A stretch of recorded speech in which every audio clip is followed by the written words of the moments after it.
Chapitre 1. La répétition finale. C'était un mardi soir de début octobre, lorsque les vents violents de l'automne balayèrent le village de Larkwood, faisant vibrer les vitres et emportant avec eux les notes faibles et lugubres d'un violon. La source était indéniable. Venn House, un vaste manoir de campagne perché à l'orée du village, partiellement voilé par le lierre grimpant et de lourds souvenirs. Pour la plupart, ce n'était qu'une autre demeure majestueuse appartenant à l'un des prodiges oubliés de la musique londonienne. Mais pour les rares personnes qui connaissaient intimement son propriétaire, Venn House évoquait des rêves inassouvis et un génie trop tôt réduit au silence. À l'intérieur, la lumière du feu vacillait dans le salon, mais sa chaleur ne parvenait pas à dissiper le malaise qui flottait dans l'air. Au centre se tenait Gabriel Courtland, un violoniste autrefois salué comme un jeune prodige dans toute l'Europe. À la fin de la trentaine, sa renommée avait depuis longtemps décliné, éclipsée par des artistes plus jeunes et plus en vogue. Pourtant, il conservait l'assurance et la précision qui avaient autrefois fait vibrer les salles de concert. L'archet de Gabriel dansait sur les cordes avec une maîtrise magistrale, remplissant la pièce des notes finales douloureuses de la pièce de Ravel. Tzigane. Alors que la dernière vibration s'estompait, le silence enveloppa la pièce. « Eh bien ?» demanda-t-il sans lever les yeux. Depuis un fauteuil capitonné, Lady Eugenia Courtland, sa tante et protectrice en quelque sorte, posa son verre de cognac. « Toujours aussi piquant au crescendo, » dit-elle d'une voix saccadée. « Ça détonne. » Les yeux gris et calculateurs de Gabriel croisèrent les siens. « C'est pour choquer, tante. C'est le but. » De l'autre côté de la pièce, une autre silhouette s'agita. Lydia Marsh, une jeune pianiste aux cheveux auburn éclatants et au sourire retenu, déclara « C'est une dissonance intentionnelle. Ravel repousse les limites. J'ai trouvé ça époustouflant. » Lady Eugenia hocha la tête, les lèvres pincées, puis reporta son attention sur l'horloge de la cheminée. « Où est Paul ?»« Il n'est jamais en retard. » Le Paul en question était Paul Venn, héritier du domaine Venn et demi-frère de Gabriel, né du second mariage de leur défunte mère. Si Gabriel possédait le tempérament orageux d'un artiste torturé, Paul était son opposé affable, génial, intelligent et désespérément dépourvu de talent musical. Il gérait les affaires familiales et se disait souvent allergique aux cordes du violon et au théâtre. « J'ai vu sa voiture dans l'allée, » dit Lydia. « Il est peut-être dans le bureau. » « Il l'était, » dit une nouvelle voix depuis l'embrasure de la porte. Florence DeWitt, la gouvernante de longue date de Gabriel, entra avec un plateau en argent rempli de verres à sherry. Monsieur Venn est allé au jardin après le dîner. Il a dit qu'il avait besoin d'air. Dame Eugénie haussa un sourcil. « Dans ce vent ?» Florence haussa simplement les épaules et commença à poser le plateau. « Peut-être apprécie-t-il la sensation d'être fouetté par la nature, madame. » Gabriel ricana, un son rare, et déboucha son étui à violon. « Ou peut-être avait-il besoin de parler à quelqu'un en privé, » murmura-t-il. Sa remarque fut accueillie par le silence, même si le regard de Lydia se porta brièvement vers la fenêtre, où d'épais nuages voilaient la lune. Le vent hurla de nouveau et le feu crépita. Dame Eugénia se leva. « Bon, j'en ai assez des drames et du cognac froid. Je vais me retirer. Essaie de ne pas empêcher le reste de la maisonnée de dormir avec tes éternelles habitudes, Gabriel. » Avec un bruissement de soie et un léger parfum de lavande, elle sortit. Lydia se tourna vers Gabriel. « Tu as été brillant ce soir. » Il la regarda, l'air indéchiffrable. « Tu dis toujours ça. » « Et je le pense toujours. » Il s'adoucit à peine. « Tu joues du Chopin demain ?»« Au salon, oui. Je pensais commencer par le berceuse. Quelque chose de léger. » Gabriel hocha la tête distraitement, regardant déjà au-delà d'elle. Florence revint, cette fois sans le plateau. « Monsieur Courtland, pardonnez-moi, mais avez-vous vu Monsieur Venn ? Son manteau est toujours sur la patère et il n'est pas rentré. » Gabriel fronça les sourcils. « Ça fait presque 1 heure. » J'ai vérifié le jardin. Aucun signe. Il y eut un bref silence, un instant, puis Gabriel dit « Vérifie le lac. » « Le lac ?» Il marche toujours par là. Il aime l'eau la nuit. » Son ton devint soudain sec. « Emmène Barnes avec toi. » Barnes, le vieux jardinier, était connu pour sa robustesse silencieuse. Florence hocha la tête et disparut. Lydia se leva et lissa sa jupe. « Tu crois qu'il s'est passé quelque chose ?» Gabriel la regarda longuement. « Avec Paul, tout est possible. » Il était un peu avant minuit lorsque Florence revint, pâle et tremblante. Elle serrait les pans de son manteau de ses mains tremblantes. « Nous l'avons trouvé, » murmura-t-elle, « au bord de l'eau. » Barnes se tenait derrière elle, les yeux baissés. « Vivant ?» demanda Gabriel en s'avançant. « Non, monsieur. » Florence hésita, puis ajouta « Ce n'était pas naturel. »« Que veux-tu dire ?» Elle déglutit. « Il n'était pas noyé, ni malade. Il y avait du sang à l'arrière de sa tête. Une blessure. » Lydia haleta. « Tu veux dire meurtre ?» Gabriel prononça le mot comme s'il avait un goût étranger. Florence hocha la tête. Un silence de mort s'abattit. Dame Eugénia apparut dans l'escalier, sa robe serrée contre elle, le visage gris. « J'ai entendu des cris. Qu'est-ce que c'est ?» Gabriel soutint son regard. « Paul est mort, assassiné. » Au matin, l'Arkwood était en effervescence. Ce village autrefois paisible, avec ses maisons de cartes, postales et ses cloches du dimanche, était désormais le théâtre d'un crime. La police locale arrive, vêtue de ses uniformes rigides et suivant des procédures incertaines. Un médecin conclut que la cause du décès était un traumatisme contondant, probablement causé par un objet lourd. Aucune arme ne fut retrouvée, aucune empreinte, aucun signe de lutte, seulement un corps tombé près du lac et une brume montante qui donnait l'impression que tout faisait partie d'une pièce de théâtre trop sombre pour les heures de clarté. À midi, un télégramme avait été envoyé de la poste à la demande pressante de Gabriel. Il disait « Urgent. Tragédie à Venhouse. Frère mort. Suspicion d'acte criminel. Assistance immédiate requise. Veuillez venir immédiatement. Gabriel Courtland. » Elle était adressée à un nom inconnu des villageois de l'Arkwood, mais intimement connu des grands esprits de Scotland Yard et des salons les plus prestigieux d'Europe. Monsieur Hercule Poirot. Chapitre 2. L'arrivée à Venhouse. Le train de 10h03 en provenance de Paddington entra en gare dans un sifflement indolent, expulsant un modeste flot de passagers sur le quai balayé par le vent de Little Norminster, la halte ferroviaire la plus proche de l'Arkwood.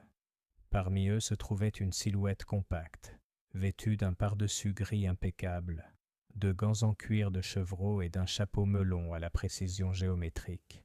Une moustache luxuriante, épilée à la perfection, ornait sa lèvre supérieure tel le cimier d'un empereur romain. Il descendit avec une prudence délibérée, scrutant les alentours comme si chaque brique de la gare et chaque rafale de vent lui murmurait des secrets. Pour un œil non averti, il aurait pu paraître déplacé au milieu du paysage rural et des banlieusards, mais pour ceux qui avaient suivi son nom à travers les gros titres et les tribunaux, il était indéniable qu'il était bel et bien là. Hercule Poirot était arrivé. Un chauffeur en livrée muni d'une carte portant l'inscription « Monsieur Poirot » en lettres majuscules, s'approcha en s'inclinant avec déférence. « De Venhouse, monsieur. Monsieur Courtland vous adresse ses salutations. » Poirot nodded crisply. « Très bien.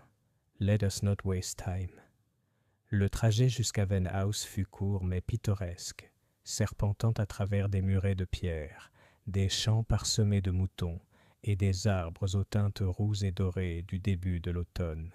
Poirot resta silencieux, ses petites cellules grises s'éveillant déjà.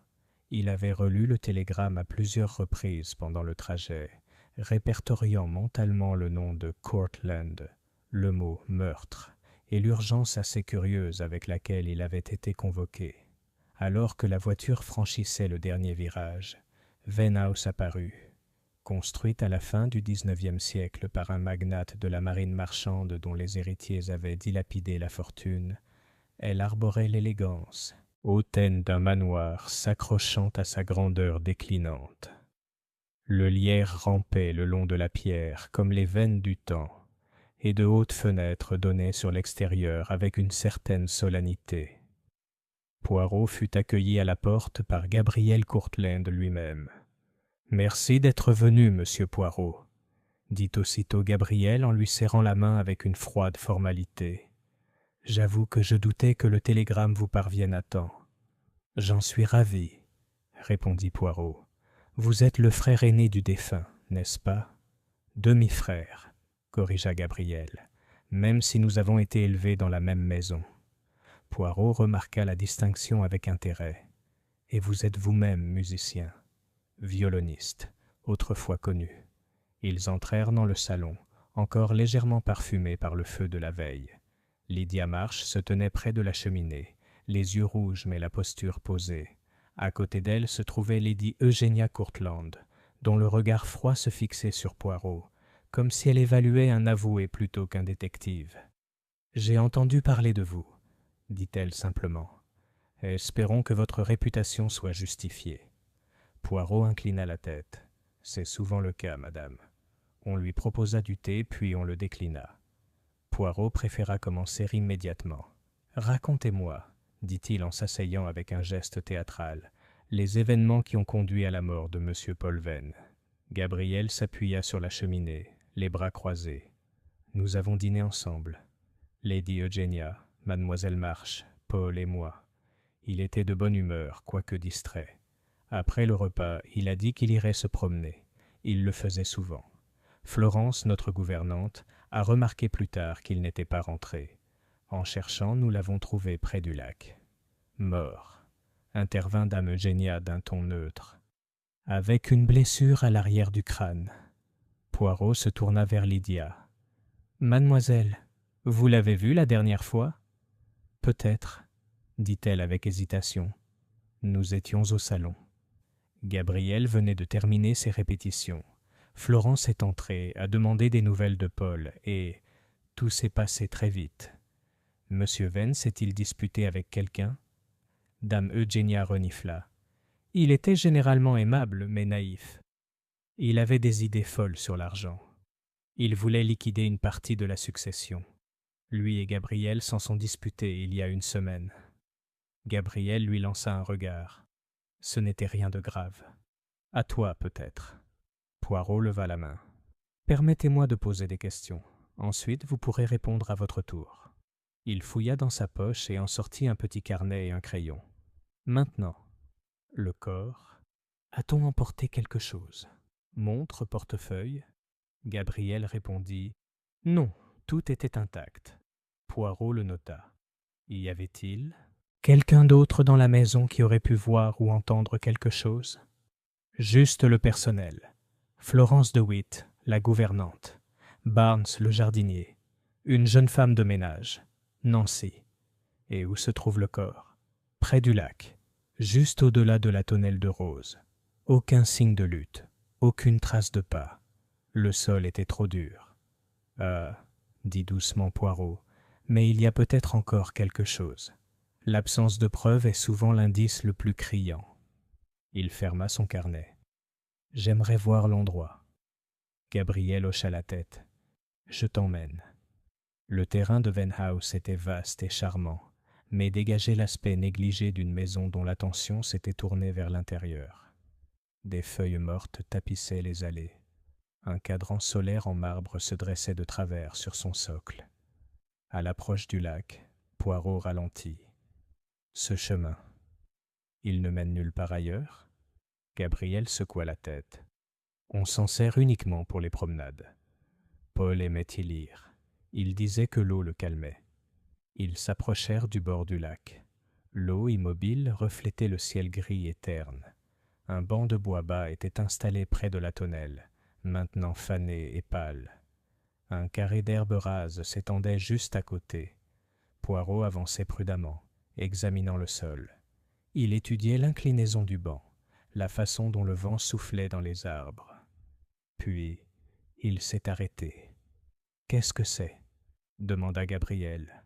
Poirot se pencha, tendant la main vers une parcelle de terre humide sous la haie la plus proche.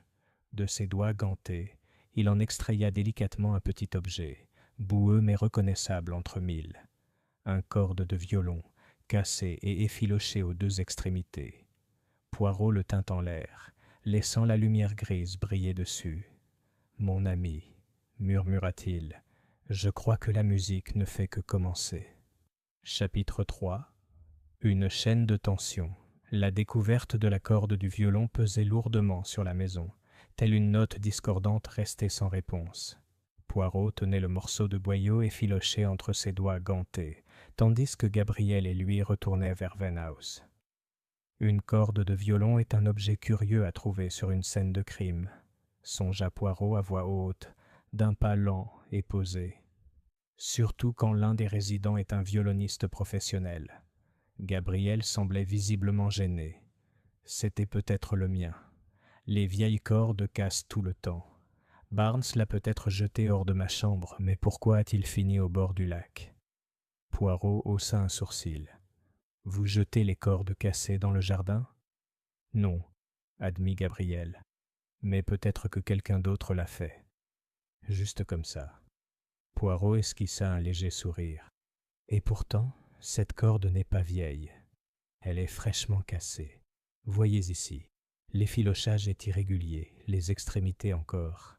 Tendues. Elle n'a pas été jetée négligemment il y a des jours. » Gabriel ne dit rien. De retour à la maison, Florence de Witt les accueillit dans le hall d'un hochement de tête sombre. « L'inspecteur Bill est arrivé de Norminster, monsieur. Il est dans le bureau avec Lady Eugénia. » Poirot inclina la tête. « Rejoignons-le, s'il vous plaît. » Le bureau était bordé d'étagères remplies d'ouvrages poussiéreux sur la musique, le droit et des généalogies défraîchies. Lady Eugénia était assise avec l'air d'une matriarche aguerrie, ses yeux gris acier scrutant tout. Face à elle se tenait l'inspecteur Lionel Beale, un homme mince aux coudes pointus, au col serré et au regard qui suggérait qu'il croyait que tous les crimes étaient commis par quelqu'un dans la pièce. « Vous devez être le Belge, » dit-il vivement lorsque Poirot entra. Poirot hocha la tête avec courtoisie. « Hercule Poirot, oui. »« Et vous êtes l'inspecteur envoyé de Norminster, je suppose ?»« En effet. J'ai lu vos exploits, très hauts en couleur. » Poirot ne mordit pas à l'hameçon. « Discutons des faits, inspecteur. Je crois que vous avez déjà examiné le corps. »« Oui. Le docteur Kelshaw a confirmé que le coup à la tête avait été infligé par un objet lourd et rond, probablement en métal, peut-être une pierre ou un presse-papier. Il manque quelque chose ? » Aucune trace de vol. La victime avait encore sa montre, sa bague et une lettre dans la poche de son manteau. Une lettre ? Poirot haussa un sourcil. Bill sortit une page pliée de son carnet en cuir et la lui tendit. Poirot l'ouvrit avec précaution. Elle était écrite à la main d'une écriture rapide et quelque peu irrégulière. « Tu ne peux pas faire semblant éternellement. Si tu ne dis pas la vérité, je le ferai. Ce soir. » Il n'y avait ni nom ni signature. « Trouvé sur la victime ?» demanda Poirot. « Oui, dans sa poche intérieure. » Dame Eugénia remua légèrement sur son siège. « Le chantage ?» suggéra-t-elle d'un ton ironique. « C'est très à la mode dans le milieu criminel ces temps-ci. » Poirot l'observa. « Peut-être. Mais je soupçonne qu'il ne s'agit pas d'une exigence, mais d'une confrontation. » Gabriel, maintenant appuyé contre le cadre de la fenêtre, croisa les bras. « Paul n'a jamais dit un mot sur le fait d'avoir reçu quelque chose comme ça. » « Avait-il des secrets ?» demanda Bill. L'expression de Gabriel se durcit. « Tout le monde a des secrets. »« Je serai le juge de ceux qui sont pertinents, » dit Bill vivement. Poirot s'éclaircit la gorge. « Si je peux me permettre, où étiez-vous chacun au moment du meurtre ?» Dame Eugénia renifla. « Dans ma chambre, en train de lire. J'ai bu mon cognac peu après 10 heures. Je n'ai parlé à personne. » Poirot se tourna vers Gabriel. « Je suis resté au salon, » dit Gabriel. « Après que Lydia se soit retirée, j'ai répété encore une demi-heure. Florence est passée une fois. »« Oui, » dit Poirot. « Et Miss March ?»« Je peux aller la chercher, » proposa Florence. « Elle est dans la salle de musique. » Quelques instants plus tard, Lydia apparut, les cheveux coiffés avec précision, comme à son habitude, l'air calme. « Tu voulais me voir ?» Poirot lui fit signe de s'asseoir. « Mademoiselle, pardonnez-moi, mais nous devons revenir en détail sur les événements d'hier soir, après le dîner. J'ai pris un café au salon. Gabriel a joué un peu. Puis je suis retourné dans ma chambre peu avant 11 heures. Je n'ai pas vu Paul après le dîner. Avez-vous eu connaissance de difficultés entre les frères ?» Lydia hésita. « Que des détails. À propos d'argent, de la maison, de la gestion des affaires, rien d'inhabituel. » Poirot pencha la tête. « Et les questions émotionnelles? Quelque chose de plus profond ?» Elle détourna le regard. Paul aimait les ragots, et il aimait sonder le monde. A-t-il sondé quelque chose de sensible, peut-être ? Je ne sais pas, dit-elle d'une voix hachée. Poirot se pencha en arrière. Très bien. Inspecteur Bill, je suppose que les lieux ont été fouillés. Nous avons des hommes sur place depuis l'aube, confirma Bill. Rien de suspect, si ce n'est l'évident. Pas d'arme du crime. Poirot fouilla dans son manteau et en sortit la corde du violon, maintenant soigneusement enveloppée dans un mouchoir en soie. J'ai trouvé ça près du corps. Bill l'examina avec un léger intérêt. Ça pourrait être rien. Ça pourrait être important. Ah, mais ce n'est jamais rien avec Poirot. Il sourit faiblement. Voyez-vous, une corde de violon parle, et celle-ci me dit qu'elle a été cassée à la hâte, et récemment. Dame Eugénia frappa violemment le sol avec sa canne. Devons-nous croire que quelqu'un l'a étranglée avec une corde de violon ? Non, madame. Cela ne correspondrait pas à la blessure, mais je crois que quelqu'un a apporté un violon, récemment refait, ou peut-être qu'il comptait utiliser la corde à d'autres fins. Bill haussa un sourcil. Tu crois que quelqu'un a utilisé la corde du violon comme garrot ? Poirot secoua la tête. Non.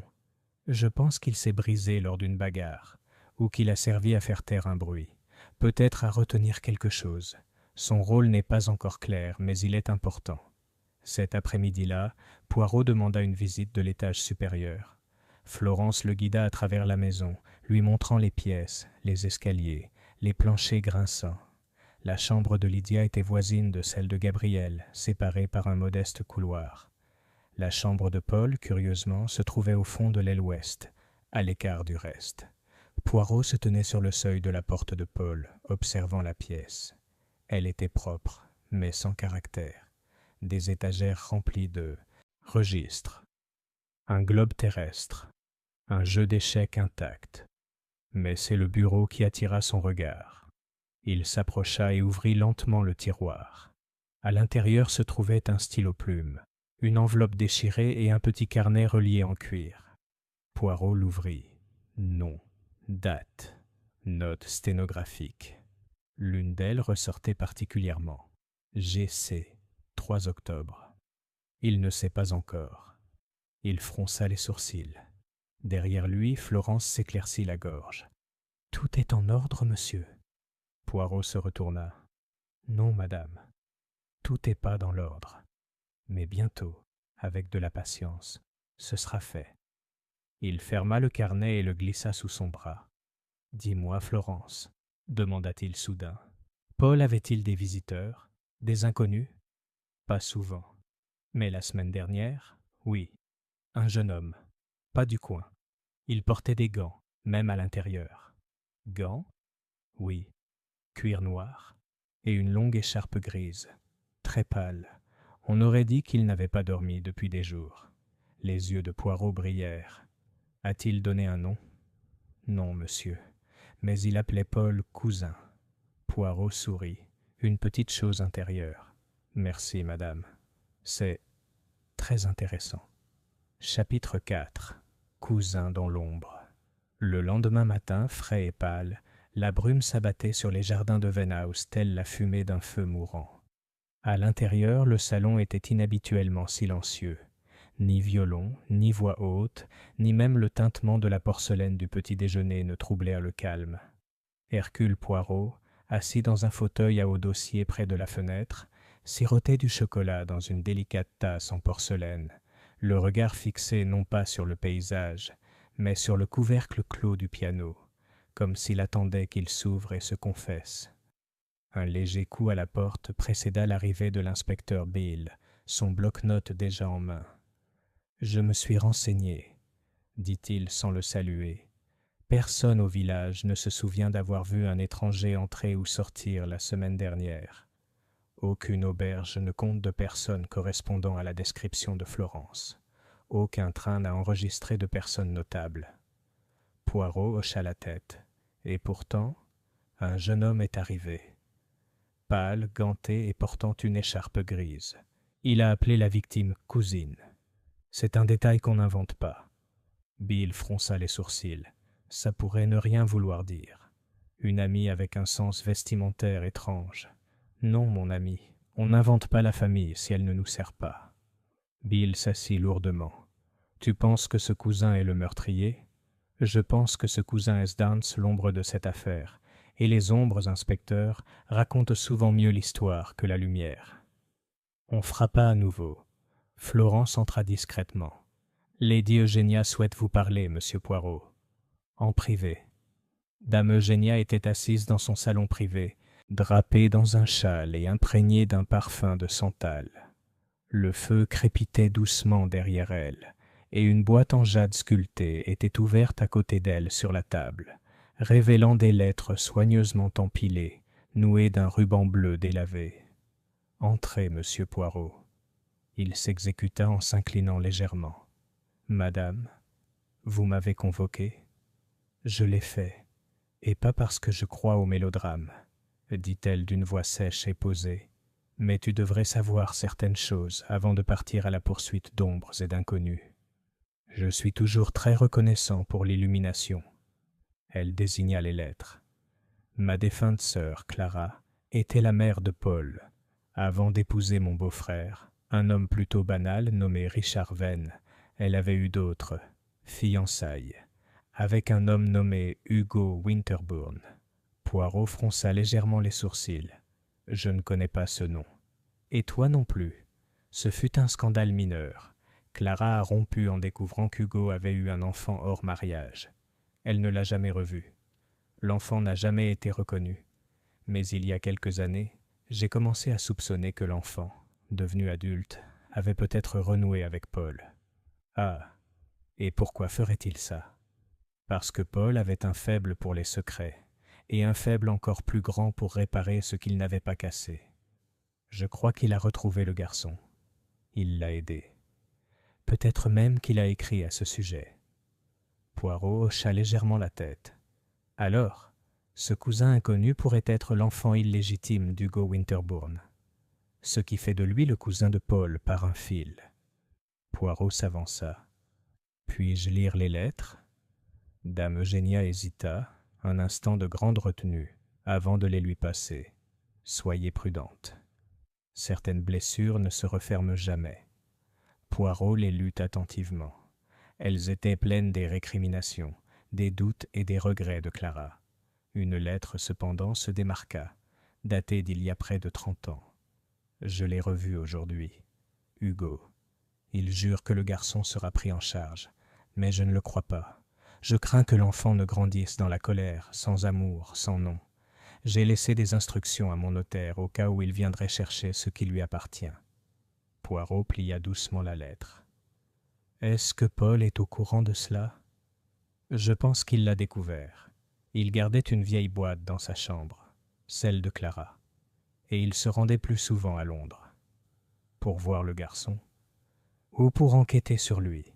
Paul aimait tout savoir. » Poirot la remercia et quitta la pièce dans un silence pensif. Plus tard dans la journée, Poirot demanda à voir le contenu du tiroir verrouillé du bureau de Paul, que Gabriel, après quelques hésitations, ouvrit avec une petite clé en laiton.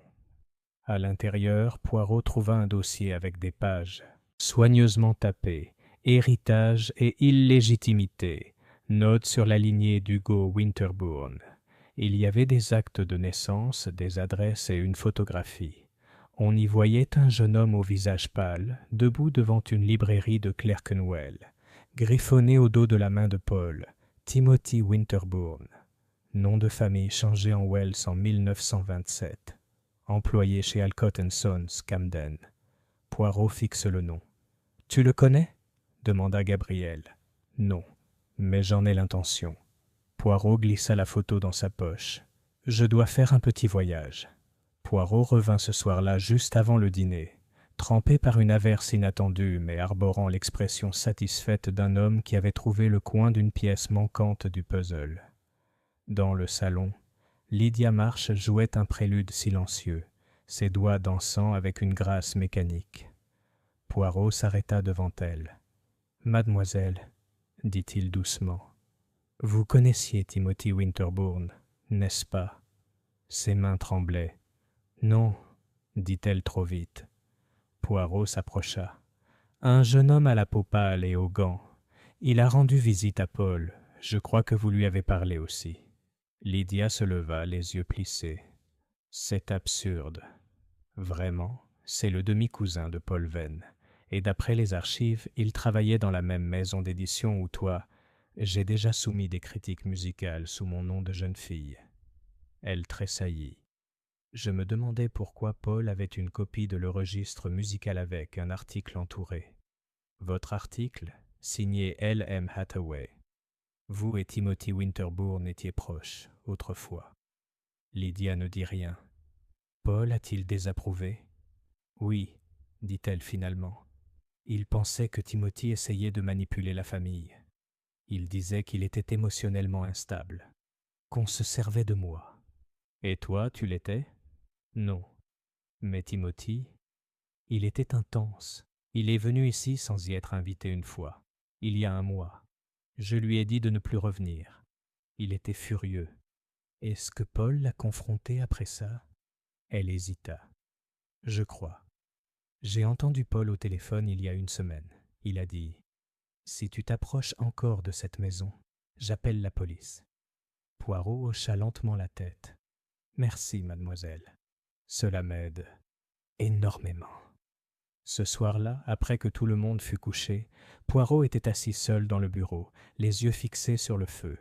Une corde de violon reposait sur la table à côté de lui. La photo de Timothy Wells était posée à côté, sèche et nette. Il se pencha en avant, les doigts joints. « Le cousin est venu réclamer quelque chose, » murmura-t-il, et Paul en connaissait le prix. Du hall parvint un bruit de pas, puis un léger coup à la porte. Florence jeta un coup d'œil. « J'ai pensé que vous voudriez savoir qu'un télégramme est arrivé, de la police de Camden. » Poirot l'ouvrit. « Timothy Wells a disparu depuis jeudi. Il a quitté son emploi sans préavis. Son logement est abandonné. Des voisins rapportent avoir entendu des cris mardi soir dernier. » Inspecteur Hargrove Poirot plia le télégramme, les yeux plissés. « Mardi, murmura-t-il, la veille du meurtre. » Il se leva, lentement. « Ah, Timothy, le cousin qui est arrivé trop tard, ou peut-être juste à temps. » Chapitre 5. L'invité disparut. Le matin arriva à Venhouse tel un invité timide, gris, réticent, étouffé par le silence. L'air était chargé d'une odeur de fumée de bois et de la légère humidité perpétuelle du lac. Malgré le calme extérieur, les occupants du manoir évoluaient dans les couloirs avec une tension sourde, tels des acteurs pris au piège dans une mauvaise pièce. Hercule Poirot descendit l'escalier, impeccablement vêtu, la moustache brillante, impeccablement plie.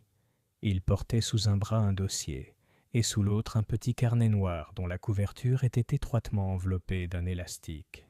Gabriel Courtland était déjà assis à la table du petit déjeuner, feuilletant un journal avec l'impatience délibérée de quelqu'un qui fait semblant de lire. « J'espère que tu as bien dormi ?» demanda Gabriel sans lever les yeux. « Parfaitement, merci, » dit Poirot en se glissant sur le siège en face de lui.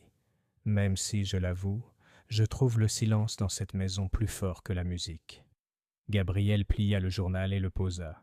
« Nous sommes tous un peu secoués. » Poirot tapota du doigt le carnet noir. « Dites-moi, monsieur Courtland, connaissez-vous un homme nommé Timothy Wells ?» L'expression de Gabriel ne changea pas, mais le silence qui suivit dura un peu trop longtemps. « Non, dit-il. Pourquoi demandes-tu cela ?» Poirot sourit doucement. « Parce que ton frère, oui. » Très bien, je crois. Il avait des archives, des documents, et même une photo, cachée dans son bureau. Ce même bureau que tu m'as ouvert hier. Si Paul avait l'habitude de collectionner des relations étranges, c'était sa prérogative. Il a peut-être accumulé plus que des relations, monsieur. Il a peut-être accumulé des ennemis. Avant que Gabriel puisse répondre, Lydia entra, vêtue simplement d'une robe en laine bleu pâle. Ses yeux étaient cernés de fatigue. « Bonjour », dit-elle avec une sincérité forcée qui ne trompa aucun des deux hommes. « Ah, mademoiselle », dit Poirot en se levant courtoisement, « venez nous rejoindre. J'ai quelques sujets à aborder. Avec vous deux. » Gabriel lui versa son café. Lydia s'assit. « Voyez-vous, » commença Poirot, « je me fais une idée des derniers jours de Paul Venn. Mais il y a un fossé, un décalage entre ce qu'il a découvert et ce qu'il entendait faire. » Gabriel remua son thé. « Tu crois que quelqu'un l'a fait taire ? » « Je pense que quelqu'un craignait d'être démasqué, et je pense que Paul avait finalement décidé d'agir. » Il ouvrit le carnet et le leur tourna. « C'est la sténographie personnelle de Paul. Ça m'a pris du temps, mais grâce aux lettres de votre défunte mère, j'ai réussi à déchiffrer suffisamment de choses. » Il tapota la page. « GC. Je ne sais pas encore. J'attends que Lydia choisisse. » Gabriel fronça les sourcils. « GC. Gabriel Courtland, » dit simplement Poirot. Lydia inspira brusquement. Gabriel se leva brusquement. « C'est ridicule. »« S'il vous plaît, monsieur, » dit Poirot d'une main calme. « Laissez-moi terminer. » Il a tourné la page. TW est revenu. Il dit qu'il veut affronter GC et LM. Il dit qu'ils étaient au courant depuis le début. Il pense que je les protège. Ce n'est pas le cas. Mais Lydia, elle savait. Le visage de Lydia était devenu pâle. « Je n'ai rien dit, » dit-elle d'une voix faible. « Je le jure. » Poirot se tourna doucement vers elle. « Mais tu connaissais Timothy. Tu l'as aimé autrefois. Et tu savais que Gabriel ne l'accepterait jamais, ni comme membre de la famille, ni comme prétendant. » Les yeux de Gabriel s'écarquillèrent. « Quelle est cette insinuation ?» Poirot s'avança. « Paul allait vous le dire. À vous tous. Il avait trouvé le garçon dont Clara avait parlé. Timothy. Il avait découvert que Timothy avait un droit, pas seulement sur le nom Venn, mais sur une partie de la succession. Une clause tacite du testament de Clara autorisait une fiducie, activée uniquement si l'enfant se manifestait. Paul s'apprêtait à la respecter. Lydia murmura. « Je ne savais pas pour cette clause. » « Non, » répondit Poirot. « Mais Paul, oui, et c'est pourquoi il est devenu distant, pourquoi il a commencé à parler d'héritage, et pourquoi il a demandé à Florence de faire venir son notaire la veille de sa mort. » La voix de Gabriel était tendue. « Alors maintenant je suis suspect parce que Paul voulait donner la moitié de la succession à un cousin bâtard ? » « Pas un salaud, monsieur, » corrigea doucement Poirot. « Un homme avec du sang dans les veines et des questions sur la langue. Des questions qui ont pu effrayer quelqu'un. » Il se tourna vers Lydia. « Quand as-tu vu Timothy pour la dernière fois ?» Elle hésita. « La semaine dernière. Il est venu au bord du jardin. Je l'ai vu de la fenêtre de la salle de musique. Je ne lui ai pas parlé. »« Tu aurais dû, » dit Poirot. « Parce qu'il a peut-être assisté à la mort de Paul. Ou pire, il est peut-être mort lui-même. » Lydia haleta. Poirot déposa un télégramme sur la table. La police de Camden confirme la disparition de Timothy Wells depuis mardi. Logement perturbé. Aucune observation. Inspecteur Hargrove Gabriel parut stupéfait. « Tu crois que celui qui a tué Paul a aussi tué Timothy ?»« Je crois, » dit doucement Poirot, « que Timothy a été vu, et je crois qu'il a essayé de s'enfuir. » On frappa soudain à la porte. Florence entra, l'air pressé. « Monsieur Poirot. » « Il y a un monsieur à la grille. Il refuse de donner son nom. Il dit qu'il était attendu. » Poirot se leva aussitôt. « Grand, pâle, avec des gants ?»« Oui. » Poirot échangea un regard avec Lydia et Gabriel avant de se diriger vers le hall. L'homme à la porte était décharné, les yeux enfoncés dans la fatigue. Son écharpe grise était trempée et ses mains tremblaient malgré ses gants. « Timothy Wells, » dit Poirot. L'homme hocha la tête. « Vous êtes l'inspecteur ?»« Je le suis. Tu es en sécurité maintenant. » Wells entra, la voix basse et rauque. « Je ne l'ai pas tué. Mais j'ai vu qui l'a fait. » Le regard de Poirot s'aiguisa. « Dis-moi. Je suis venu ce soir-là pour affronter Paul. Il marchait près du lac. On s'est disputé. Il a dit qu'il ne me laisserait pas ruiner la famille, que je n'étais pas prête. Je suis parti. Tu as vu quelqu'un d'autre ?» Timothy hocha lentement la tête. « J'étais à mi-chemin quand j'ai entendu des cris. Je me suis retourné. Quelqu'un est sorti des arbres. Il l'a frappé, violemment. » Les yeux de Poirot se plissèrent. « Qui ?» Timothy déglutit difficilement. « Je ne voyais pas le visage. Mais j'ai vu le manteau, les gants. » Il a pointé lentement du doigt. « À lui, » a-t-il déclaré. Et à ce moment-là, Gabriel Courtland, qui était entré tranquillement dans le couloir derrière eux, se figea. La voix de Poirot était presque douce.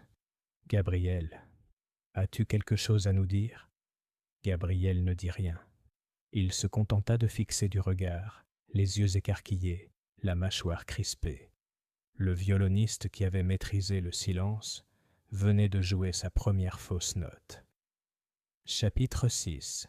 Dissonance dans l'obscurité. L'espace d'un instant, le couloir de Venhouse resta totalement silencieux, si silencieux que le tic-tac de l'horloge comtoise parut anormalement fort. Timothy Wells se tenait pâle et tremblant près de la porte, les mains gantées serrées contre lui.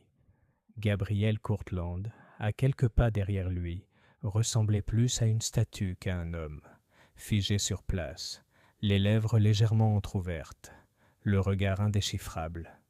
Poirot rompit le silence. « Gabriel, » dit-il doucement, « entre. Tu es parmi des amis, n'est-ce pas ?» Gabriel ne bougea pas. Son regard passa de Poirot à Lydia, qui était sortie dans le couloir, l'air bouleversé. « Est-ce un piège ?» demanda-t-il à voix basse. « Une manœuvre habile pour obtenir des aveux ?» Timothy prit une inspiration tremblante. « Tu portais des gants. » Un manteau sombre. « Tu l'as frappé, par derrière. Je l'ai vu. » Les narines de Gabriel se dilatèrent. « Je n'ai jamais touché Paul. Tu tenais quelque chose de métallique. Ça a brillé avant que tu ne le frappes. C'est un mensonge. » Poirot leva la main. « Assez. Ne nous accusons plus comme des enfants. Revenons aux faits. » Bill sortit du bureau à ce moment-là, ayant entendu le vacarme. « Est-ce le cousin ?» demanda-t-il à Poirot en désignant Timothy. « Oui. Et il prétend avoir été témoin du meurtre de Paul Venn. » Bill se raidit. « Il nous faudra une déclaration officielle. »« Bien sûr, » dit Poirot. « Mais je suggère que nous nous asseyions tous d'abord, dans le salon, et que nous calmions les esprits avant qu'ils ne causent davantage de tort. » La maisonnée se rassembla de nouveau dans le salon. Gabriel était assis dans le fauteuil le plus éloigné, les jambes croisées, le visage impassible. Lydia était perchée près de la cheminée, les mains sur les genoux. Timothy restait près de la porte, hésitant à s'avancer. Bill s'assit au bureau et ouvrit son carnet. Poirot, comme toujours, resta debout, arpentant la pièce avec une élégante lenteur. Poirot s'adressa à la salle. « Il y a quelque chose d'anormal dans ce crime, » commença-t-il. « Un homme a tué discrètement dans un vaste jardin, sans laisser d'armes ni de traces de pas dans le sol. Cela me fait penser à un tueur qui connaissait bien les lieux et qui était prudent. » Et il se tourna vers Gabriel. « Tu connais cette propriété mieux que quiconque. Tu t'y promènes souvent la nuit. » Gabriel fixait le feu. « Paul aussi. » « C'est vrai. Mais Paul n'avait aucune raison de se cacher. » Bill l'interrompit. « Vous avez dit que le tueur avait utilisé un objet en métal. De quel type ?» Timothy prit la parole, la voix plus assurée. Ça avait l'air rond. « Une pipe, peut-être, ou un chandelier. » Les yeux de Poirot se plissèrent. « Un objet lourd et contondant. J'ai fouillé le jardin moi-même. Il n'y avait aucun objet de ce genre dehors. » Il se retourna lentement. « À moins qu'on ne l'ait apporté là. » Bill hocha la tête, ce qui signifierait préméditation. « Exactement. » Poirot s'approcha de la cheminée. « Examinons le mobile. » Qui avait intérêt à la mort de Paul? Dame Eugénia, restée silencieuse jusqu'à présent, prit enfin la parole. Vous connaissez la réponse. Nous la connaissons tous. Poirot se tourna vers elle. Éclairez-nous, madame. Elle inclina le menton. Gabriel hérite de tout. Paul n'avait pas d'héritier. Si Paul avait légitimé le cousin, la part de Gabriel aurait été diminuée. Son autorité compromise. Gabriel se leva brusquement.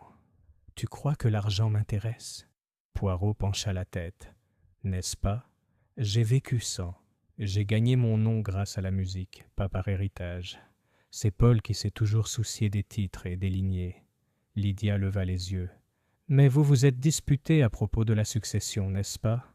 Le mois dernier ?»« Bien sûr que oui, » rétorqua Gabriel. Il voulait diviser Venn House, en vendre une partie pour financer un projet caritatif à Londres. J'ai refusé.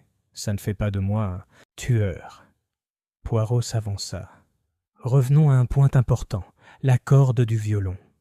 Gabriel se figea. Je l'ai trouvé près du corps, poursuivit Poirot, fraîchement cassé. Je l'ai fait tester ce matin par un fabricant local à Norminster. Il provenait d'un jeu très spécifique, un rare jeu de boyaux italiens vintage, réservé aux professionnels. Seuls 2 jeux de ce type ont été vendus l'année dernière dans ce comté. L'un d'eux, à vous, monsieur Courtland. Gabriel ne dit rien. Poirot insista. Vous avez fait refaire vos cordes de violon il y a 3 semaines, n'est-ce pas? Oui. Et tu as joué le soir de la mort de Paul? Gabriel hocha la tête.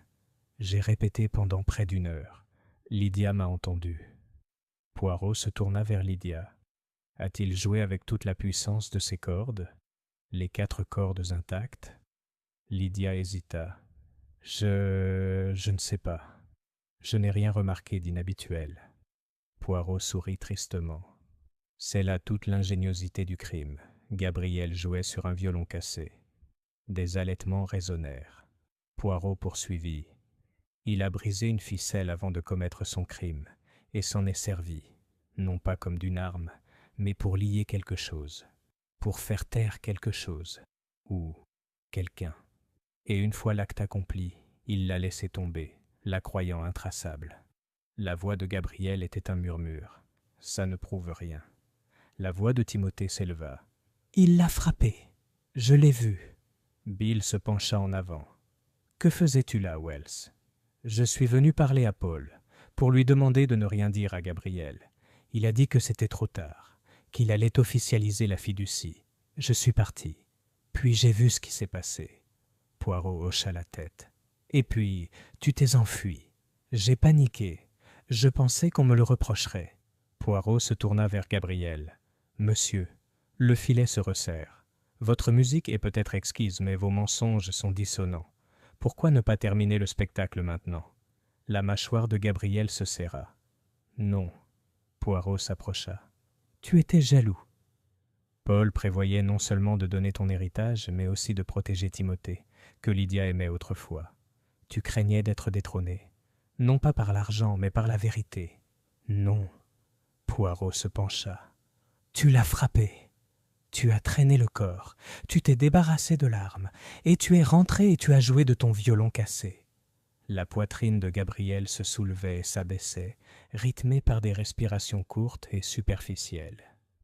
Puis, à voix basse, il dit « Je ne voulais pas le tuer. » Lydia haleta. Gabriel s'affala sur sa chaise, se couvrant le visage. « Je voulais juste l'arrêter. » Le retarder. Je suis allé le raisonner. Il a refusé de m'écouter. Il m'a traité de lâche. Il a dit que maman aurait eu honte de moi. J'avais un poids d'accordage. Je le garde dans ma poche. Quand je m'entraîne dehors, je me suis déchaîné. Une fois. Le silence envahit la pièce. Poirot recula. La vérité chante toujours, monsieur, même quand on essaie de la noyer.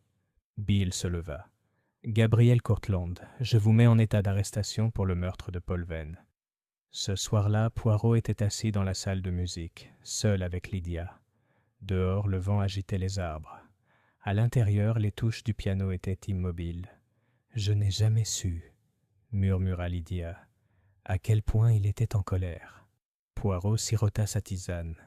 La colère, mademoiselle, c'est comme un violon laissé au soleil, beau à l'extérieur, mais déformé à l'intérieur. Elle se tourna vers lui. Qu'arrivera-t-il à Timothy? Il a des droits, et maintenant plus personne ne s'y oppose. Est-ce qu'il restera? Poirot sourit. Peut-être. S'il est sage, il fera la paix avec le passé et n'essaiera pas de composer de la musique à partir de ses échos. Elle hocha lentement la tête, et quelque part, dans les bois lointains, parvint le chant des oiseaux, et rien d'autre. La musique s'était arrêtée, mais le silence, maintenant, était honnête. Chapitre 7. Note non jouée.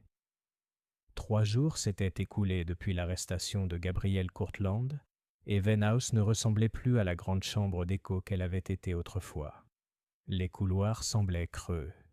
Les pièces, autrefois résonnantes du bruit des répétitions, des pas et des conversations âpres, chuchotaient désormais dans un silence solennel.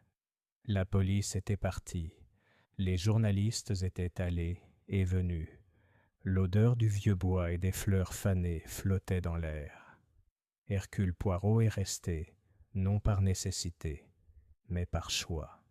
Il restait encore des pièces à assembler dans le puzzle des émotions, de la famille et du silence. Pour Poirot, résoudre le crime ne suffisait pas. Il devait comprendre l'histoire.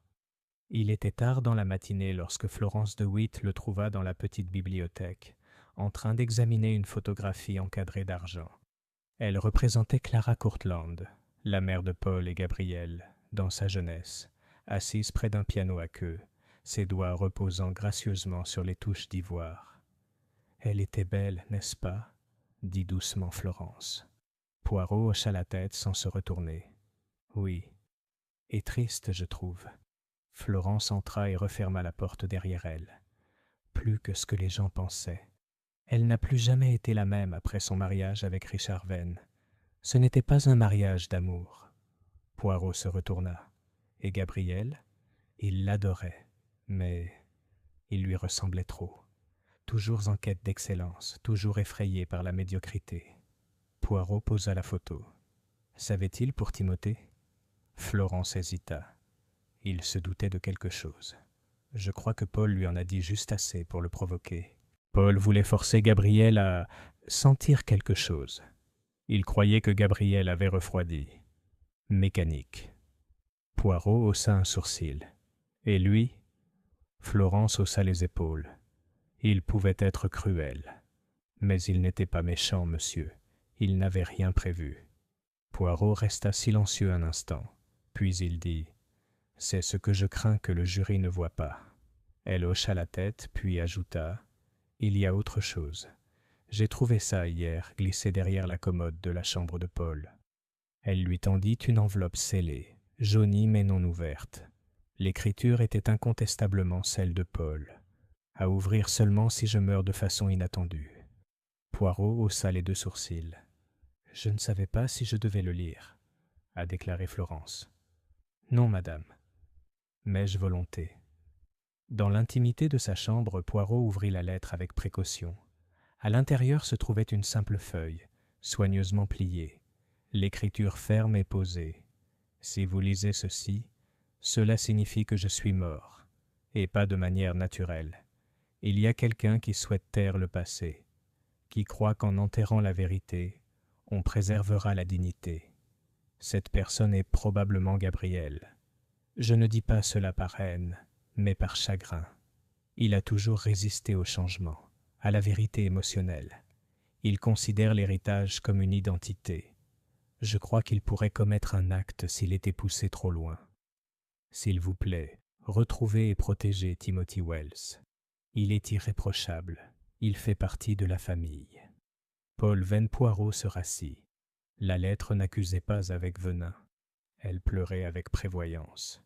Plus tard dans la journée, il trouva Lydia dans la véranda, arrosant doucement une seule orchidée pâle, la seule plante qui avait survécu au gel. « Tu étais très proche de Paul, » dit-il doucement. Lydia leva les yeux. « Il a été gentil avec moi. Il m'a écouté. Il a aussi vu ce que tu ignorais. dit Poirot. Ton cœur portait encore le poids d'un autre. Elle ne l'a pas nié. Timothée. Oui, je n'ai jamais cessé de tenir à lui. Mais quand Paul m'a mis en garde, quand Gabrielle l'a regardé comme une tâche, j'ai reculé. Poirot s'assit à côté d'elle. C'est difficile d'aimer quelqu'un que le monde refuse de reconnaître. Mais maintenant, la vérité a enfin trouvé son espace. Que vas-tu faire ? Elle resta silencieuse un long moment, puis dit « J'ai écrit à Timothy ce matin. Je lui ai demandé s'il pouvait me retrouver à Londres. Discrètement, sans pression. » Poirot smiled. « Très bien. » Elle le regarda avec curiosité. « Tu restes une nuit de plus, n'est-ce pas ? » « Je suis. » « Pourquoi ?» L'expression de Poirot était indéchiffrable. « Parce que je crois que Paul a laissé un dernier mystère, et il n'est pas caché dans les pièces ou les lettres, mais dans la musique. » Ce soir-là, Poirot entra dans la salle de musique, désormais silencieuse. Il passa devant le piano à queue, puis devant les étagères, et se dirigea vers le coin où Gabrielle avait toujours placé son pupitre. Il posa un petit magnétophone qu'il avait sorti de ses bagages. À l'intérieur se trouvait une bobine que Paul avait envoyée à un ami à Paris, un enregistrement de sa dernière répétition privée. Cet ami, pianiste, l'avait transmis à Poirot après avoir appris la nouvelle. Poirot appuya sur « Play ». La salle s'est remplie de la voix de Paul présentant la pièce « Tzigane de Ravel, version de répétition, à jouer demain ». Puis la musique commença, vive, complexe, brûlante par moments. Poirot écoutait attentivement. À la 6e minute, il y eut un faible bruit derrière le violon. Un cliquet, puis un autre, comme des pas sur du gravier. Poirot mit la bande sur pause, rembobina, réécouta. Il ferme les yeux. Ce n'était pas du gravier, c'était le chemin de pierre derrière le lac. Il ouvrit les yeux et sourit. « Merci, monsieur Venn, » murmura-t-il. « Vous nous avez laissé votre alibi. » Dans la mélodie. Le lendemain matin, Poirot convoqua Bill. « La peine de Gabrielle pourrait être reconsidérée, » a-t-il déclaré. Bill fronça les sourcils. « Tu es sérieux ?»« Mais oui. L'enregistrement prouve que Paul était vivant à 22h45 et qu'il était seul. Gabrielle était dans le salon, en train de répéter, fenêtre fermée, mais le micro captait les bruits extérieurs. Bill le fixa du regard. « Alors quelqu'un d'autre ?» Poirot hocha la tête. « Oui. Je crois que quelqu'un d'autre a porté le coup fatal. Et Gabrielle l'a simplement retrouvé. » Le véritable meurtrier a été découvert une semaine plus tard. Barnes, le jardinier. Calme. Licencié 2 fois pour vol. Récemment endetté. Pris en flagrant délit de vente d'un poids d'accordage ancien correspondant à la blessure. Ce n'était pas personnel, c'était plutôt pratique. Et Gabrielle, trouvant le corps de Paul et craignant les soupçons, avait caché l'arme, craignant que personne ne croie à son innocence. Ce faisant, il avait scellé sa propre culpabilité. Lorsque Poirot l'a informé en prison, Gabrielle a pleuré. C'était la première musique qu'il composait depuis des années. Chapitre 8. Le dernier accord. L'automne s'intensifiait autour de Venn House, recouvrant le terrain de cuivre et d'ocre. Les arbres se dressaient nus, tels les témoins silencieux d'un crime dont les notes avaient été dispersées, jouées dans la mauvaise tonalité, puis réécrites par la vérité. Les villageois de l'Arcoude, qui 15 jours auparavant seulement murmuraient qu'une famille avait été maudite par le meurtre, échangeaient maintenant des rumeurs différentes. Comment Hercule Poirot avait démêlé l'histoire avec rien d'autre que de la patience, de la psychologie et un sens aigu des nuances. À l'intérieur de la maison, l'atmosphère avait de nouveau changé. L'atmosphère n'était plus oppressante, mais empreinte d'un calme mélancolique, celui qui suit une tempête, non pas avec soulagement, mais avec réflexion. Gabrielle Courtland avait été libérée 2 jours plus tôt. Bien qu'absous légalement, les dommages causés à sa fierté et à sa personnalité étaient plus difficiles à réparer. Il arpentait les couloirs comme un homme portant des menottes invisibles. Poirot, resté à la maison malgré son absence d'obligation, savait que de telles blessures ne guérissaient qu'avec une grande délicatesse, et peut-être grâce au petit coup de pouce d'un ami. Ce coup de pouce est arrivé un jeudi matin calme. Dans le salon, le piano à queue était intact, son couvercle légèrement entr'ouvert. L'étui à violon avait été retiré de l'étagère, mais laissé fermé sur la table d'appoint. Gabriel se tenait devant, les bras croisés, comme s'il se demandait s'il avait encore le droit de faire de la musique. Poirot entra sans un mot et se tint à côté de lui. « Je ne peux plus jouer, » dit Gabriel d'un ton neutre, les yeux rivés sur l'étui. « Plus maintenant. »« Mais non, monsieur, » répondit doucement Poirot. « Ce n'est pas que vous ne le puissiez pas, c'est que vous craignez le bruit que cela fera. » Gabriel n'a pas répondu. Poirot poursuivit. « Tu craignais le jugement. Alors tu as choisi le silence, même face à l'innocence. C'était là ton véritable crime. » Gabriel laissa échapper un soupir sec, presque un rire. « Tu es très doué pour ça. C'est mon métier. » Poirot sourit faiblement. « Mais dites-moi, pourquoi avez-vous caché l'arme ?» Gabriel détourna le regard. « Parce que j'ai vu le corps, et j'ai su. Je savais que personne ne croirait que je n'avais rien fait. Je me suis disputé avec lui. Je le détestais, parfois. Et c'était moi qui avais le mobile, non ? Oui, mais il y avait plus. » Gabriel hésita. « Je crois que je voulais qu'il soit coupable aussi. Paul. Coupable d'avoir forcé les choses, d'avoir insisté, de s'être tellement attaché aux lignées et aux cousins disparus qu'il a oublié ce que nous avions déjà. » Poirot pose une main légère sur son épaule. « Alors peut-être devrais-tu faire de la musique, non pas pour le pardon, mais pour la mémoire. » Gabriel baissa les yeux vers l'étui à violon. Pendant ce temps, Lydia Marsh se tenait dans la roseraie, ou ce qu'il en restait. Les fleurs étaient fanées, les vignes s'enroulaient, serrées comme des nœuds. Elle tenait une lettre pliée dans une main. Timothy Wells était rentré à Londres le lendemain de la libération de Gabriel, promettant de revenir une fois les affaires réglées. Son absence n'était ni froide ni distante. C'était un espace, accordé avec sagesse. La lettre qu'elle tenait était sa réponse à la sienne. Elle le relut pour la 5e fois. « Lydie, tu as toujours été le calme au milieu du chaos. J'avais peur de détruire ce que tu avais créé, une place parmi la musique, parmi l'héritage. Mais si tu le veux, j'essaierai moi aussi de construire quelque chose de petit, mais de concreto. Retrouvez-moi à Clerkenwell, mardi, au café en face d'Alcott et Fils. » Une douce brise faisait bruisser les pétales séchés, et Lydia serra la lettre contre sa poitrine. Il y avait quelque chose de poétique, pensa-t-elle, dans un jardin qui refleurissait, même après une saison difficile. Cet après-midi-là, Poirot rejoignit Florence dans la cuisine.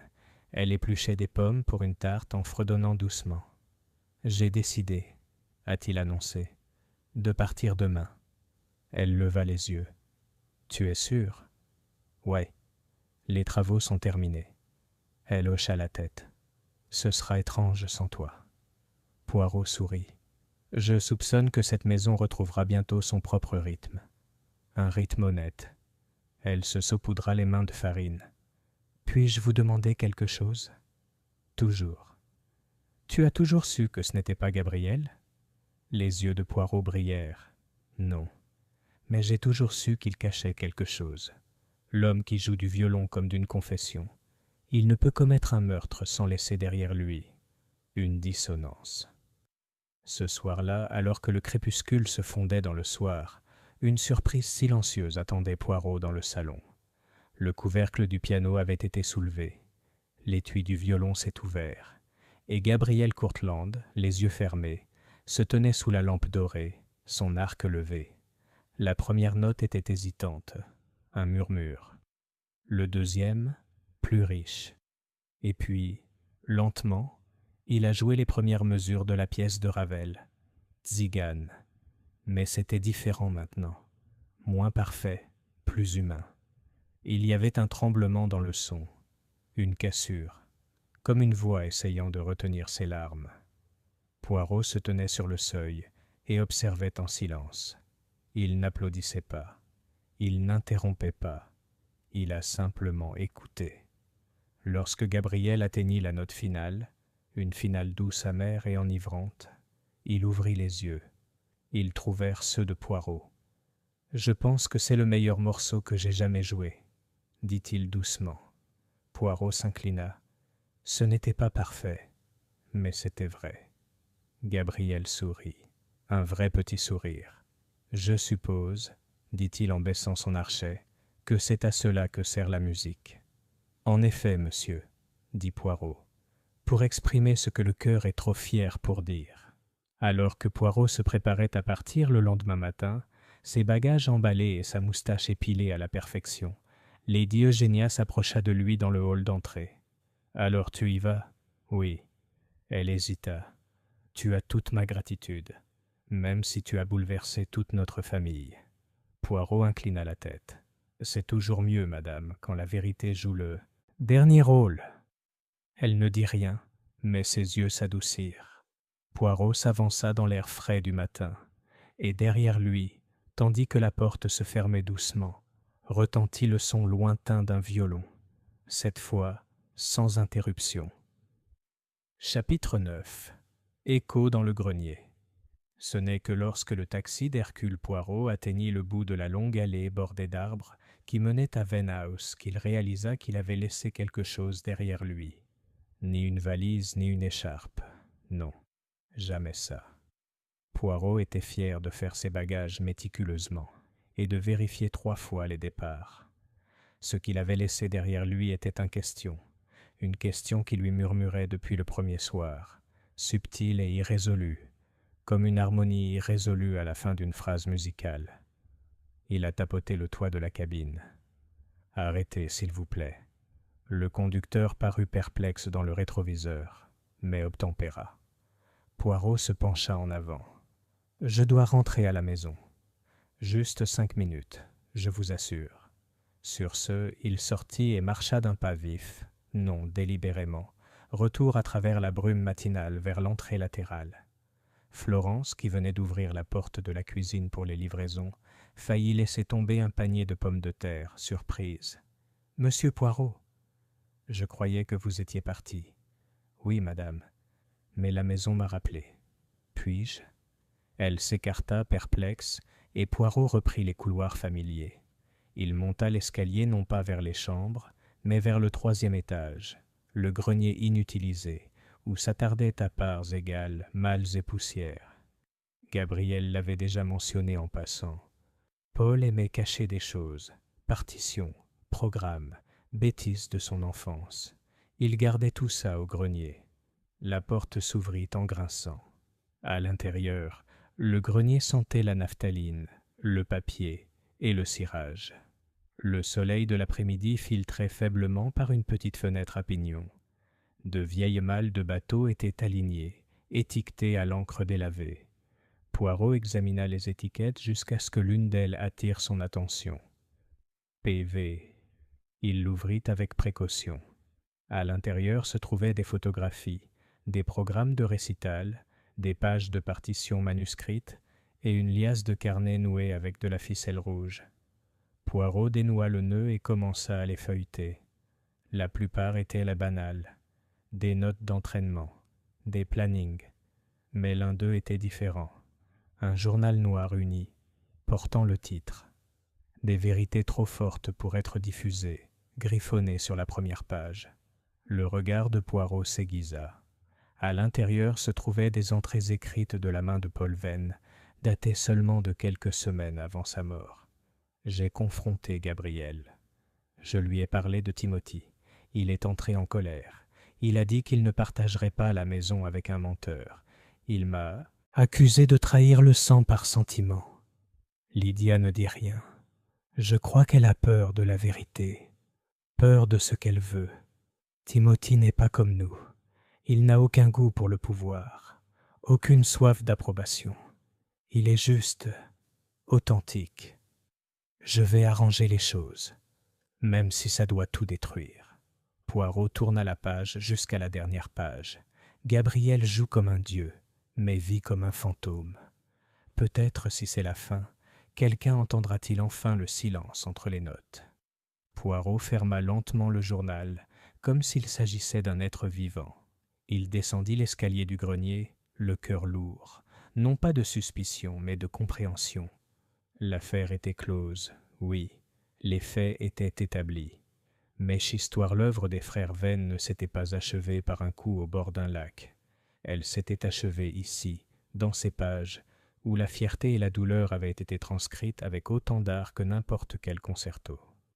Poirot trouva Gabriel dans la salle de musique, de nouveau au piano, ses doigts glissant légèrement sur les touches sans les toucher. Il leva les yeux à l'entrée de Poirot. « Je pensais que tu étais parti. Je l'avais fait, mais la maison m'a demandé d'écouter une dernière fois. » Gabriel ne dit rien. Poirot posa le journal sur le pupitre. « Je l'ai trouvé au grenier. Paul l'a écrit dans les dernières semaines. » Gabriel le fixa sans bouger. « Il a écrit sur toi, avec tristesse. Pas de haine. Il espérait qu'un jour, tu lui pardonnerais. »« Je n'ai pas besoin de lui pardonner, » dit Gabriel d'une voix rauque. « Il a toujours été le meilleur. »« Non, monsieur, » dit Poirot. « Il était juste plus fort. Chacun jouait sa mélodie. La sienne s'est tout simplement terminée en premier. » Gabriel tendit la main et effleura la couverture du journal. Ses yeux s'emplirent de larmes, mais aucune larme ne coula. « Je ne l'ai jamais entendu jouer comme il l'a fait la semaine dernière, » murmura-t-il. « C'était différent, franchement. » Poirot s'inclina légèrement. La vérité change toujours le ton. Il marqua une pause, puis ajouta « Et que vas-tu faire maintenant ?» Gabriel baissa les yeux sur ses mains. « Jouer, peut-être.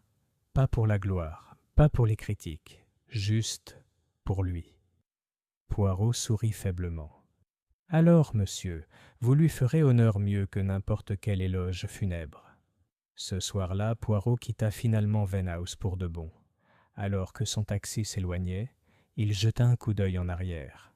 Les fenêtres du manoir brillaient d'une douce lumière, comme si quelqu'un, à l'intérieur, avait allumé toutes les lampes pour contrer le crépuscule qui approchait.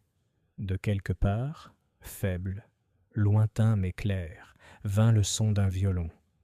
Pas parfait, pas voyant, juste, sincère. Poirot ferma les yeux, et pour la première fois depuis de nombreuses années, il n'éprouvait pas le besoin de réfléchir. Il a simplement écouté. Chapitre 10. Une question d'harmonie. 10 jours s'étaient écoulés depuis qu'Hercule Poirot avait quitté Venhouse et était rentré dans son appartement londonien, niché au-dessus d'une place tranquille de Knightsbridge. Le temps changeait, le vent se faisait plus vif, le brouillard plus épais, et les rues s'animaient des nuances cuivrées et grises de l'automne. Il aurait dû se sentir satisfait. L'affaire avait été résolue, l'innocent libéré, le coupable découvert. Pourtant, quelque chose le tiraillait encore. Pas un soupçon précisément, mais une curiosité. Un accord persistant, inaudible, qui ne s'était pas encore résolu. Il était maintenant assis près de sa fenêtre avec un pot de tisane, le feu rougeoyant doucement derrière lui, et une épaisse enveloppe sur ses genoux, adressée de la main gracieuse de Lydia March. À l'intérieur se trouvaient 2 objets. La première était une lettre. « Cher Monsieur Poirot, tu m'as demandé un jour ce que je ferais de la vérité. Eh bien, j'ai décidé. Timothy et moi sommes fiancés. Discrètement, pour l'instant. Ce n'est pas une annonce, pas encore. Juste un espoir partagé. Nous avons emménagé dans un petit appartement à Clerkenwell. J'ai repris l'enseignement de la musique. Rien de grandiose. Juste des enfants du quartier. Mais ça m'apaise. Gabriel s'est remis à la composition. Je reçois des pages de lui par la poste, sans marque ni signature, mais son style est reconnaissable entre tous. Ses mélodies ont changé. Elles sont désormais plus douces. Il m'a demandé de lui transmettre le 2e élément ci-joint. Il dit qu'il ne peut pas encore prononcer les paroles à voix haute, mais que la musique les prononcera peut-être pour lui. Avec tous nos remerciements, Lydia March Poirot sourit en terminant la lettre. Le deuxième objet était une feuille de musique manuscrite. Le titre était simple, Pour P, la dédicace, à celui qui a joué ce que je ne pouvais pas dire. Poirot étudia la notation. Les premières mesures étaient dissonantes, agitées, mais elles se résumaient à un motif obsédant, passant du mineur au majeur avec une grâce douloureuse. C'était intime, non destiné aux salles de concert, mais à un auditeur solitaire. Il pouvait presque l'entendre. Il se leva et déposa la partition sur le piano près de la fenêtre. Avec précaution et une certaine révérence, il joua le premier accord.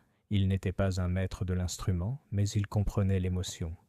La mélodie remplissait la pièce, et avec cela est venue la compréhension. Gabriel n'avait pas simplement pleuré son frère, il avait composé une confession, un calcul, une prière. Entre les notes se trouvaient les choses mêmes qu'il ne pourrait jamais dire à voix haute. Deuil, culpabilité, amour. Poirot ferma doucement le couvercle. Certaines affaires se terminent au tribunal, d'autres dans le silence. Celui-ci, pensa-t-il, se terminait en musique. 2 jours plus tard, Poirot dînait avec l'inspecteur Japp dans leur club habituel de méfères. Japp, toujours sceptique face à la sentimentalité, n'appréciait guère les histoires qui se terminaient par des violons et des non-dits. « Vous me dites, dit Japp en s'essuyant la bouche avec une serviette, qu'après tout ce tapage, le meurtre, le cousin, l'héritage, le réel, la fin était une mélodie ?» Poirot sourit. « Non, mon ami. La véritable fin était un changement d'avis. La mélodie ne faisait que le traduire. » Japp renifla. « Je te laisse trouver de la poésie dans un rapport de police. » Poirot plia sa serviette et se laissa aller en arrière. Poirot trouve la vérité partout où elle se cache, dans une empreinte de pas, une lettre ou une chanson. Japp leva son verre. « À la vérité alors. » Poirot leva la sienne. « À l'harmonie. » Et quelque part, non loin de Clerkenwell, dans un modeste appartement au-dessus d'une boulangerie, un violoniste jouait. Ses mains n'étaient pas parfaites. Son archet tremblait 1 ou 2 fois, mais la mélodie qu'il tirait n'avait ni amertume ni feu, seulement du souvenir, seulement de l'amour. C'était la pièce intitulée « Pour P », et quand il atteignit la note finale, un mi aigu et persistant qui s'estompa dans l'air de fin octobre. Lydia posa sa tasse de thé, marcha vers lui et posa une main sur son cœur. Aucun mot n'était nécessaire. Le silence qui suivit fut complet. Et enfin, dans une tonalité parfaite, paix. Chapitre 11. L'arc final. 1 mois entier s'était écoulé depuis que l'affaire de Venhouse avait été résolue. Et pourtant, alors qu'Hercule Poirot descendait une fois de plus du train sur le quai de Little Norminster, il ne pouvait s'empêcher de penser que l'histoire n'était pas tout à fait complète. Il n'était pas venu pour une affaire cette fois. Pas de mystère, pas de convocation, pas de télégramme au milieu de la nuit. Il était venu à l'invitation personnelle de Lydia Marsh, qui avait écrit dans sa dernière lettre « Il y aura un récital en mémoire de Paul, calme et privé. Seulement quelques-uns d'entre nous. Gabriel souhaite jouer à nouveau, correctement, en public. Nous espérions que vous y assisteriez. Il reste encore des choses non dites, et je pense qu'une dernière note vous est due. La journée était inhabituellement chaude pour une fin novembre. Les champs conservaient encore le vert persistant de l'automne, et les haies bordant la route menant à Venhouse portaient des baies tels des rubis nichés parmi les épines. Poirot arriva au manoir juste après-midi. Florence de Witt l'accueillit à la porte, plus détendue qu'il ne l'avait jamais vue, avec un tablier saupoudré de farine et une légère odeur de cannelle la suivant. « Il a changé, monsieur, » dit-elle en le conduisant à l'intérieur. « Monsieur Gabriel, je veux dire, il parle plus doucement. Il dort fenêtres ouvertes maintenant, vous imaginez? Et cette horrible tension dans ses épaules, elle a disparu. » Poirot sourit. « Ah, alors les fantômes ont été persuadés de partir? »« Pas partir, » dit Florence. Il a appris à les laisser rester sans les laisser gouverner. Le salon avait été aménagé non pas pour le deuil, mais pour la musique. Le piano à queue, poli et ouvert, était là. 2 pupitres à musique étaient disposés devant un petit groupe de chaises disposées en demi-cercle. Au premier plan, un violon isolé sur un tapis de velours. Gabrielle Courtland entra un instant plus tard, avec une gravité tranquille, nouvelle pour Poirot. Fini la posture rigide, l'arrogance défensive. Il était plus mince, peut-être plus pâle, mais son regard était clair. « Merci d'être venu, » dit Gabrielle en lui tendant la main. « Je n'étais pas sûr que tu le ferais. »« Je pouvais difficilement refuser, » répondit Poirot. « Vous m'avez envoyé de la musique. » Gabrielle esquissa un léger sourire, presque penaud. « Oui, enfin. C'était plus révélateur que je n'aurais jamais pu le dire. » Poirot l'observa. « Tu ne joues plus pour le monde ?»« Je ne sais pas si j'y suis jamais vraiment parvenu, » dit doucement Gabrielle. « Je jouais pour l'approbation, pour l'héritage, pour la perfection que ma mère exigeait et à laquelle Paul résistait en silence. » Il marqua une pause. « Mais aujourd'hui, je joue pour lui, et peut-être un peu pour moi. » À 3 heures, le petit rassemblement était rassemblé. Lydia était radieuse dans sa robe bleu marine profond, ses cheveux auburn détachés. À côté d'elle était assis Timothy Wells, dont la présence ne suscitait plus aucun malaise. Son visage aussi était différent, une sérénité qu'il n'avait jamais ressentie auparavant. Il adressa un signe de tête respectueux à Poirot. Lady Eugénia avait pris sa chaise habituelle près de la cheminée, sa canne à côté d'elle, et son expression était indéchiffrable. Elle portait du noir, mais pas du noir de deuil, du satin, avec une broche violette. Un compromis. Quelques amis de la famille, des habitants de Larkwood et 2 étudiants de Gabrielle étaient assis à l'arrière. Gabrielle se tenait devant eux avec un calme posé. « Ce morceau, dit-il, était le préféré de Paul. Il disait qu'il lui rappelait la pluie qui tombe sur la mémoire. Je ne l'avais jamais entendu de cette façon, jusqu'à maintenant. » Il leva son violon et commença à jouer sonate pour violon numéro 1 de Brahms, la sonate de la pluie. Les premières mesures étaient délicates, incertaines, puis vint la houle, mélancolie mêlée de chaleur, un morceau sur le regard en arrière, mais sans amertume, un morceau sur ce qui perdure, même après le silence. Poirot ferma les yeux, et c'était là, fermeture, pas le genre de compassion que l'on trouve dans les aveux ou les arrestations, mais dans l'aveu doux du chagrin et dans le choix d'aller de l'avant, même avec le poids du passé. Après le récital, le thé était servi dans la véranda, où la lumière pénétrait à travers le verre et transformait chaque souffle de vapeur en or. Lady Eugénia s'approcha de Poirot à l'improviste. « Vous avez raison, vous savez. » Poirot but une gorgée. « À propos de quoi, madame ? » ?»« À propos de la vérité. Elle ne détruit pas toujours. Parfois, elle adoucit. » Poirot inclina la tête. « Cela fait de la place, madame. C'est ce que la vérité fait de mieux. » Elle hocha la tête une fois et s'éloigna. Plus tard, alors que Poirot se préparait à repartir, sac soigneusement emballé, chaussures cirées, Gabrielle lui tendit un petit paquet, noué dans un ruban bordeaux. « Qu'est-ce que c'est ?» demanda Poirot. « Quelque chose que Paul a écrit. Nous l'avons retrouvé sur le banc du piano. C'est un duo. Inachevé, sans titre, juste des fragments. » Poirot tenait le paquet avec révérence. « Je pensais, » continua Gabrielle, « que tu saurais peut-être comment l'appeler. » Poirot leva les yeux. Ses yeux, pour une fois, brillaient. « Ah, » dit-il doucement, « mais monsieur, il a déjà un nom. » Gabrielle haussa un sourcil. Poirot sourit. « Le violoniste qui n'a plus jamais joué. » Gabrielle baissa les yeux vers le sol, puis, doucement, rit. « C'est approprié, » dit-il. « Même si, finalement, je suppose, il l'a fait. » Poirot hocha la tête, de la manière qui comptait le plus. Ils se sont serrés la main, non pas en tant que détective et suspect, mais comme 2 hommes qui ont traversé le chagrin et en sont ressortis transformés.